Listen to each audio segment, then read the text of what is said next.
Vou convidar agora uma parceira nossa do G10, mãe de duas meninas lindas. Eu sei que é ela que manda no Gaspa. O Gaspa faz de conta só, né? Certo? Tem que concordar, cara. Se não concordar, tá ligado, né? Só concorda. Tem que concordar. Tem que concordar. Com vocês, a doutora Cris.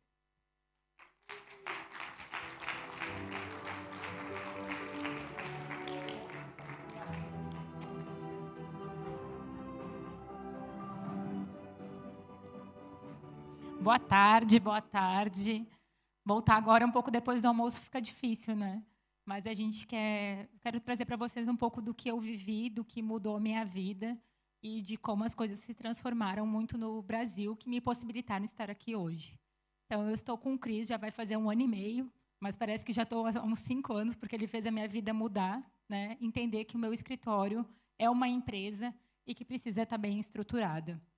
E, com isso, eu consegui buscar novos resultados, ter outra visão das coisas e que fez com que eu hoje pudesse estar aqui palestrando para vocês.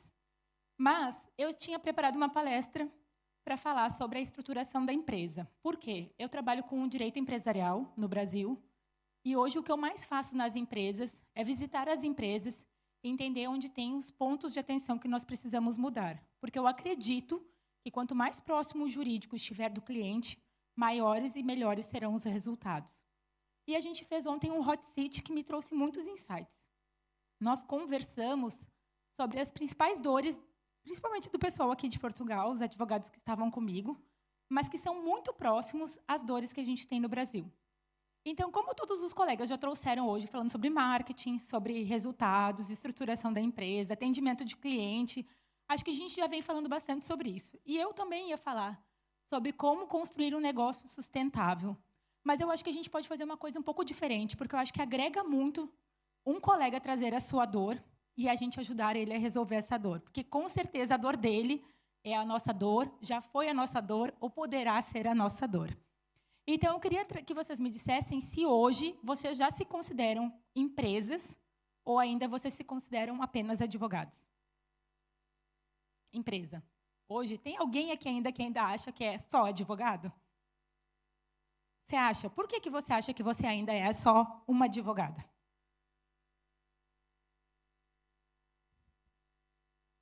O meu escritório ainda precisa entrar, né, nessa nova era de gestão. Eu tenho a minha sócia e nós somos o operacional e também o jurídico. Pessoal, essa é a dor dela hoje. Quem já se considera empresa, acha que pode agregar dela de que forma? Eu entendo que, independente de você trabalhar sozinho, trabalhar com mais pessoas, você é uma empresa. Você presta serviços, você paga contas, você tem boleto, você tem contabilidade que precisa estar com você, você precisa de algum suporte em algum parceiro de alguma outra forma. Quando a gente começa a encarar o nosso negócio como uma empresa, a gente começa a ter uma outra visibilidade sobre as coisas. Então, eu acho que isso que você precisa fazer. Não pense que você é advogada, que você não tem uma empresa. No momento que você presta algum tipo de serviço, você se estrutura para isso, mesmo não tendo uma equipe grande. Então, eu acho que essa visão a gente precisa mudar. O Cristiano fez eu mudar essa visão muito sobre isso, que mesmo sozinha, nós somos uma empresa. Nós somos empresários do nosso negócio. E a gente precisa se comportar como tanto. Claro que a gente não vai pensar numa estruturação gigante, como grandes empresas, grandes indústrias têm. Mas a gente pode ter parceiros estratégicos que nos ajudem nisso. Provavelmente, você tem uma pessoa de contabilidade que te ajude com a parte financeira, não tem? Você pode ter uma pessoa que te ajude também na parte comercial. Você pode ter uma pessoa estratégica hoje. E você pode ir crescendo conforme as coisas vão acontecendo. Quais mais dicas a gente pode dar para a colega para que ela entenda que ela não é apenas uma advogada? Não dizendo que ser advogado é ruim, gente, não é isso. Mas quando a gente entende que o negócio é uma proporção maior, a gente começa a ter resultados diferentes. Quais outras dicas a gente poderia dar para ela entender que ela é, sim, uma empresa e que o trabalho dela pode gerar muitos negócios? Quem me ajuda? Alguém? Calma, gente, não fiquem tão nervosos. Me ajudem. Vamos lá. Qual é outro insight que a gente pode trazer para ela poder mudar essa mentalidade dela e entender que isso é uma coisa que ela vai fazer diferença nas coisas que ela vai aplicar daqui para frente. Me digam. Alguém? Andréia, me ajuda. O que ela precisa fazer para entender que ela não é apenas uma advogada e que ela tem um negócio que ela pode estruturar a empresa dela? A advogada vai chegar a um determinado limite que você não consegue mais produzir. Mas o CNPJ, quando você está na sua empresa, você triplica a produção. Esse seria um insight. Virar empresa para fazer mais. Obrigada. Gente, é isso. A gente tem que entender que nós somos um negócio, que nós precisamos estar estruturados e que nós precisamos estar organizados. Conversando com a colega, me relembra teu nome, por favor. Carolina, ontem, no Hot City, ela me contou uma dor dela, que é uma dor que eu vivi há pouco tempo. Então, a gente não tem que ter medo de falar das nossas dores, falar dos nossos problemas, falar das nossas dificuldades. A gente tem que pensar, outra coisa que o Cristiano traz muito para a gente é que a gente não é concorrente. Nós somos parceiros. No momento que um colega traz uma dor, que ele traz uma situação, se a gente já passou ou conhece alguém, a gente pode tentar ajudar. Então, não se sinta sozinha. Não tenha medo de expor os teus pontos fracos, porque, com certeza, a colega do lado pode te ajudar. Alguém pode te trazer alguma dica valiosa. E por que é importante a gente ter uma empresa estruturada? Porque sem estrutura a gente não consegue crescer. A gente não consegue escalar o nosso negócio. E eu acho que essa é a parte importante. Eu uso muito por analogia, que eu acredito que deva ter aqui também em Portugal, uma empresa chamada Gerdau. Tem? Uma grande indústria de aço. A Gerdau, ela começou lá no Sul, que é de onde eu venho, e ela começou com a estruturação dela como qualquer outra empresa pequena. Hoje, ela tem um departamento para cada área. E por que a gente tem que pensar que as empresas grandes têm um departamento para cada área? Porque elas gostam de gastar dinheiro? Não, né? Nenhuma empresa gosta de gastar dinheiro.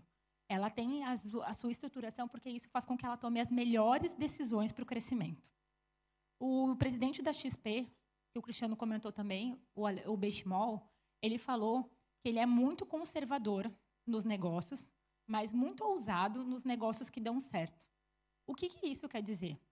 Ele testa uma vez, 2, 3, 5, 10. Deu certo, ele vai ser extremamente arrojado para fazer aquele negócio decolar. Para ele mudar daquele negócio, ele vai começar tudo de novo, sendo conservador, começando aos poucos e fazendo isso. E é isso que a gente tem que fazer na nossa empresa, que é um escritório de advocacia. O que está dando certo, onde a gente mais produz, a gente coloca todo o nosso gás lá. Aonde a gente quer arriscar, depois que nosso primeiro motor está rodando, a gente começa a rodar o segundo. Tá? E é isso que eu falo, que o grande desafio é a gente permanecer forte enquanto cresce, que é o mais dificultoso. Porque a gente tem medos, a gente tem angústia, às vezes a gente tem os boletos correndo atrás da gente e a gente não pode deixar de perder a qualidade no serviço que a gente presta. Então, isso é um dos pontos que mais gera estagnação na advocacia. Eu não sei para onde, o que fazer, como fazer, para onde ir, mas como que eu faço o meu negócio crescer? Afinal, eu entendo que todo mundo aqui quer crescer cada vez mais, ter mais produtividade, ter mais retorno financeiro, que é uma consequência, né? Então, o que eu falo é, quanto custa a nossa desorganização? Quanto isso impacta efetivamente na nossa operação? E aí, pessoal, o que eu quero trazer para vocês é, não pensem que a gente tem que ter tudo isso dentro de um escritório. Normalmente, a gente começa sozinho, né? A maioria que eu acredito que começou sozinho. Como é que nós vamos ter tudo isso aqui? Se a gente tiver parceiros estratégicos, se a gente dividir a nossa dor com alguém que já passou, se a gente tiver como espelho uma pessoa que já passou por aquilo, entender como ela cresceu, como ela chegou lá. Tem uma frase que as pessoas falam muito que me impacta de certa forma, que você não precisa criar nada.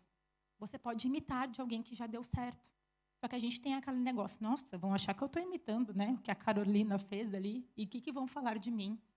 Gente, falou, não falou, disse, não disse, seu negócio está indo certo, continua. Continua. Eu que estou com as minhas 2 filhas aqui, que vocês já perceberam, uma pessoa que fala sobre psicologia infantil me falou uma vez assim, a criança vai se atirar no chão, vai chorar, vai fazer birra. As pessoas todas na tua volta vão olhar para aquela situação e vão falar, nossa, meu Deus, virou de costas e a vida delas continua. O quanto isso impacta na tua vida. Isso a gente tem que aplicar nos negócios. Porque as pessoas vão falar da gente, bem, mal, ruim, bom, não importa. Mas quanto isso vai fazer efetivamente mudar a vida delas com o nosso negócio? Nada, gente. é só com o único objetivo de criticar, de falar. E se estão falando, que bom. É sinal que nós estamos incomodando e que está dando certo. Porque se não desse certo, elas não estariam falando da gente. Então, o que a gente tem que se preocupar é com isso. Não tenham medo. A gente tem que procurar opções para resolver os nossos problemas. Se você está perdendo cliente, o que eu posso fazer para perder clientes? Ontem, no nosso Hot Seat, a gente falou que a grande dificuldade no Brasil, e pelo que eu entendi em Portugal também, é contratação. Achar pessoas boas para trabalharem com a gente. Quem contrata muito aqui em Portugal? Me citem uma empresa que contrata muito, que vocês saibam que tem uma rotatividade, ou que tem um processo seletivo, ou que está em expansão há muito tempo. Como? McDonald's. Como é que o McDonald's contrata as pessoas? A gente não vê a loja do McDonald's fechada, certo? As lojas do McDonald's estão todas funcionando. No Brasil, a mesma coisa. O atendimento pode não estar muito bom hoje, pode não estar muito bom, mas eles nunca fecham uma operação por falta de pessoas. O que o McDonald's faz para conseguir contratar? Vamos procurar, vamos pesquisar, vamos buscar essa informação. Porque se eles conseguem, por que a gente não vai conseguir? Mas o meu nicho é muito específico, né? Aquela história, a gente sempre dá nossas desculpas. Mas ninguém trabalha na advocacia, assim, não é fácil achar. Será que não é? Ou será que a gente não está procurando certo? Ou será que a gente não está buscando ou imitando o que seja as melhores práticas que são usadas aqui? Vocês devem ter operações de escritório de advocacia gigantes aqui também, como nós temos no Brasil. Tem escritórios no Brasil com 500, 600 funcionários lá dentro. Como eles conseguem? E por que nós não vamos poder conseguir? Então, a gente tem que evitar um pouco as desculpas e buscar quem faz efetivamente e entender como essa pessoa faz. Se ela faz, eu vou ter que conseguir fazer também. Algum jeito eu vou dar. Não é para o McDonald's, mas é para o meu escritório. Então, eu vou ter que conseguir buscar alternativas para fazer as coisas funcionarem. Então, todo negócio sustentável, na minha visão, tem organização, gestão e prevenção. A segurança preventiva é uma das coisas que eu mais acredito hoje, que a gente evita problemas no futuro. Tá? A gente blinda as relações comerciais, a gente blinda as futuras discussões. Eu não sei como é que em Portugal a questão trabalhista, que nós temos muito de discussão de empregado com empregador, mas lá no Brasil é um dos maiores nichos que a gente tem de discussões jurídicas com relação a isso. Então, se eu vou numa empresa, eu vou conversar com o meu cliente e vou falar para ele assim, olha, não contrata pessoa jurídica porque você tem o risco de um vínculo trabalhista, que é o que a gente discute muito no Brasil. Eu posso inviabilizar um negócio do meu cliente. Então, o que eu posso fazer com o meu cliente para que ele consiga fazer o que ele precisa? Gente, eu sentar, entrar na operação dele e entender quais são todos os riscos e as possibilidades. Isso não quer dizer que eu vou inviabilizar o negócio dele, porque no Brasil, as pessoas, empresários principalmente, têm muito medo do advogado, porque eles falam que o advogado não deixa nada nunca. Nada pode no Brasil. Eles sempre falam, não, isso não pode, não, isso não dá. Gente, algumas vezes nós vamos ter que correr risco, tanto na nossa empresa, quanto na empresa dos nossos clientes. O que muda é a gente saber quais são esses riscos, o que pode me gerar. O que pode acontecer comigo se eu tomar tal decisão ou outra decisão? E, com isso, eu vou ter a melhor decisão para aquele caso em si. Então, eu acho que isso é o que faz a diferença no que eu aplico da minha empresa e para os meus clientes. Então, eu entendo que toda empresa organizada ela pode crescer, seja com parceiros estratégicos, seja com funcionários efetivos, sejam com outras parcerias, que nós, dentro do grupo do G10, fazemos muito. Eu atuo na área empresarial. Algumas vezes chega alguma coisa de família para mim. Eu não atuo na área de família. Mas eu tenho um parceiro estratégico dentro do G10 que eu posso indicar. O que isso me torna diferente dos outros escritórios? O cliente entende que não precisa sair da minha esteira de produtos. Eu vou continuar balizando todas as atitudes que ele precisa e tudo que ele precisa fazer, só que não sou eu exatamente que vou executar. Por isso que eu entendo que parceiros estratégicos fazem toda a diferença no nosso negócio. Eu acredito muito de não deixar o cliente sair e procurar outro advogado. Porque no momento que ele sai e procura outro advogado, provavelmente ele não vai voltar mais para você. Então, até com meus parceiros estratégicos, quando a gente senta para conversar, eu continuo no grupo da conversa do WhatsApp, eu participo. Não ativamente no processo, mas eu sei tudo o que está acontecendo. E isso para o cliente é muito importante, porque a hora que ele me ligar, ele vai falar assim, doutora, lembra daquele meu caso de família que está com seu amigo? Pois é, aconteceu isso, aquilo. Eu vou falar, não, eu sei, eu estou acompanhando, sei tudo que está. Ele vai continuar tendo credibilidade e confiança em mim. Então, isso é uma outra coisa que eu acredito muito. Os meus 5 pilares, que eu entendo que são os diferenciais, assim, eu tenho o jurídico preventivo como uma prática de vida, vamos dizer assim. Eu acredito muito nisso, que a gente tem que sempre prevenir antes de começar a ter as demandas judiciais efetivamente. No Brasil, a gente tem diversos julgadores, diversos juízes, desembargadores e tudo. E as decisões, muitas são políticas e não jurídicas. Então, você pensa, você está com uma situação muito delicada na sua empresa e você passar para um juiz que não sabe como é a sua estrutura, como você funciona, como as coisas acontecem, e por uma decisão política ele te dar uma decisão desfavorável. Então, é por isso que eu acredito muito no preventivo, porque eu acho que no preventivo a gente consegue resolver sem ter um terceiro que não tem conhecimento do caso, analisando a minha situação. A organização, eu acho que um dos colegas falou bastante aqui antes sobre isso, que a gente tem que ter a empresa estruturada, mesmo que seja só a gente a saber. No comercial, eu tenho essas regras para serem cumpridas. Na parte de marketing, eu tenho tais regras a serem cumpridas. Nos meus prazos judiciais, eu tenho tantos. E assim você vai criando os seus processos, né? Que é a otimização dos fluxos operacionais. Pessoas é uma coisa muito difícil hoje, que a gente também tem a mesma dificuldade, mas eu entendo que hoje nós temos que buscar mais as pessoas por seguirem a mesma cultura da gente do que efetivamente terem um conhecimento jurídico muito avançado. Porque cultura a gente não consegue mudar. O que a pessoa traz de princípios, de valores, a gente não consegue modificar. Mas ensinar elas a fazer um prazo, uma petição, um atendimento ao cliente, isso a gente é capaz de fazer. Então, isso são os principais valores que a gente vê na forma de contratação. E a gestão por indicadores para a gente saber se o nosso negócio está efetivamente dando certo ou não dando certo, né? Então, eu acredito muito nessa pirâmide que é o triângulo, né, da estabilidade de resultados, que é onde eu acredito efetivamente que a gente vê se o nosso negócio dá certo ou não dá certo. Mas eu queria entender de vocês hoje, quem tem alguma estrutura, mesmo que pequena, qual é a maior dificuldade para fazer o negócio crescer?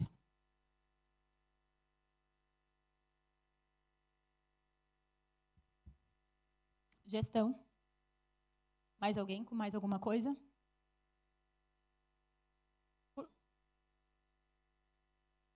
Quem mais? A contratação, que mais? Clientela, que mais, gente? Produzir conteúdo. O Cristiano pega no nosso pé, inclusive, para a gente criar conteúdo, gente. Ele fala assim, não tem 60 vídeos aqui, eu nem vou olhar. Nichar o negócio. Por que isso torna dificultoso o nosso dia a dia? Por que você acha que nichar o seu negócio é uma dificuldade?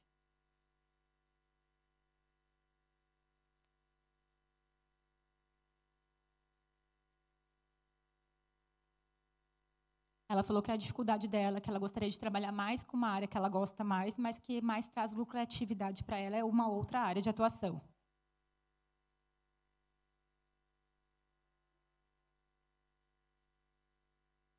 E você se comunica nas redes sociais falando sobre qual assunto? E você já pensou que se você fizer exclusivamente sobre o que você quer falar, você não vai perder os seus clientes, mas você pode começar a ter clientes novos? Algumas vezes, o que eu falei para a Carol ontem, a resposta a gente já sabe. A gente só tem medo de fazer. Só que quando a gente tem medo, a gente perde algumas ótimas oportunidades. Então, se é uma área que você gostaria de trabalhar, você trabalha com mais algumas pessoas? Tem mais gente na tua equipe? O estagiário consegue tocar esses processos que você não gostaria de ter tanto, assim, empenho, vamos dizer? Então, o que você pode fazer é você começar a se posicionar nas suas redes sociais de uma forma mais efetiva para o que você quer, que você gostaria de falar. Não deixar de fazer o atendimento ao cliente, porque a gente não pode perder e ter o fluxo financeiro, mas começar a passar para esse estagiário se aprimorar cada vez mais sobre isso. E você cada vez mais focar. Só que se você não se posicionar, nem os teus clientes sabem que você faz essa outra área que você gosta. Pode ter certeza. Se você fizer uma enquete com os teus clientes, e você perguntar se eles sabem que você atua nessa área, provavelmente eles não sabem. E isso faz toda a diferença. Por isso que eu digo que o nosso posicionamento faz toda a diferença. E isso você consegue fazer através de um fluxo, de um organograma e saber efetivamente onde vai te trazer os resultados. Talvez você pense que financeiramente você acabe precisando desses outros clientes. Mas o que você gosta de trabalhar, você possa cobrar 5 vezes mais do que você cobra. Então, a cada 10 clientes da outra oportunidade, um cliente já te pagaria tudo isso. Então, é isso que eu falo. A gente tem que parar algumas vezes e olhar para dentro do nosso negócio. Saber quanto cobra. Faz uma pesquisa de mercado. Quanto os teus concorrentes dessa área que você gostaria de atuar cobram para cada essa atividade que você teria que fazer. Talvez você esteja pensando que seja o fluxo financeiro que você precisa, mas não é.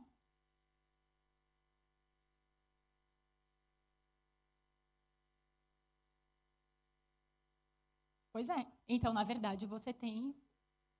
O teu valor é menor. A tua hora seria muito mais bem recompensada se você fizesse o serviço que você faz. A outra dúvida que a colega falou é de clientela. Captar cliente é difícil para todo mundo, né? Quem não quer captar mais clientes, ter mais estrutura e conseguir fazer os resultados? Só que o que a gente precisa saber? Que muitas vezes os nossos próximos clientes estão na nossa carteira de clientes. Porque o cliente não sabe o que a gente faz, nem como a gente pode ajudar. Então, se a gente pegar a nossa lista de WhatsApp, pega o senhor aí, lista de contato, lista telefônica do seu WhatsApp. Façam todos aí, por favor. Entram em todos os contatos que vocês têm. Vai lá como se o senhor fosse ver todos os contatos que o senhor tem salvo no seu celular. Vai em contatos, pessoal. Me digam quantos contatos vocês têm lá. Diga. Provavelmente tem mais do que você imagina. Não no WhatsApp, no telefone mesmo. 2.500. Me digam mais. Quantos? 3.908. Quem mais, pessoal? Todo. Isso. 2.177. Em contatos, no telefone. Todos.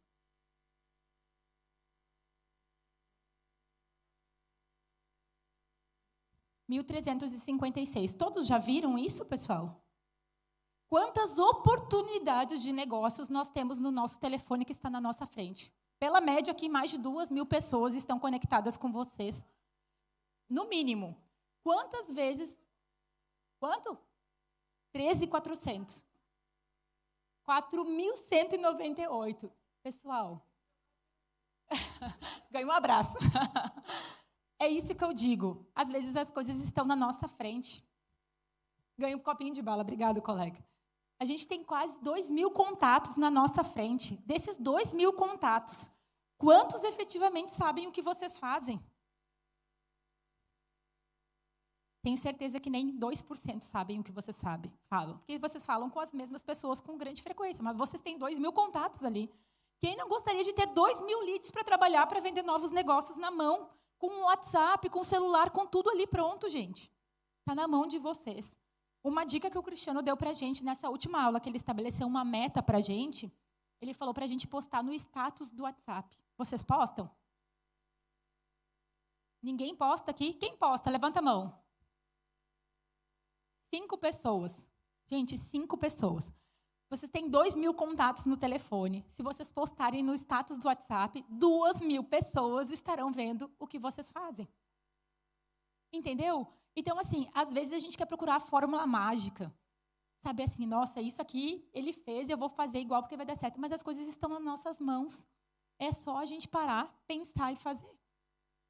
2.000 contatos hoje. Que a gente está falando que é quente, né? Porque são 2.000 telefones efetivos que estão funcionando ali. E a gente não faz nada com eles. A gente deixa tudo parado. Então, o que eu digo é, a gente não precisa pensar em grandes coisas, em grandes possibilidades. O que a gente tem que pensar é que tudo está na nossa mão. Então, não é sorte, não é tamanho, não é mercado. É a decisão diária de construir um negócio capaz de crescer sem perder a sua essência, a sua organização e a sua segurança. Pessoal, eu quero agradecer a todos vocês. Vou deixar meus contatos. Vai? Não vai? Opa, passou. Só deixar minha foto com o Instagram, por favor. Não está aparecendo? Não? Já vai, gente. Já, erros técnicos acontecem. Mas o que eu quero dizer para vocês é que... Aê, chegou. mas que às vezes é um detalhe, é uma atenção diferenciada para as nossas coisas que estão nas nossas mãos, que a gente consegue mudar todos os resultados, tanto da nossa empresa quanto da nossa vida. Muito obrigada.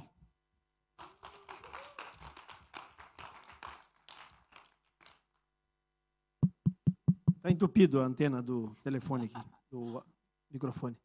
Valeu, doutora Cris. Eu estava ali, ó, é o que eu recebi. Essa espoleta aí chegou para mim e falou assim, a minha irmã tem um negócio para você. Aí, ó. Melhor da advocacia. É isso. Vamos continuar, doutores? Vamos chamar o homem do dinheiro agora aqui, vamos? Cara, que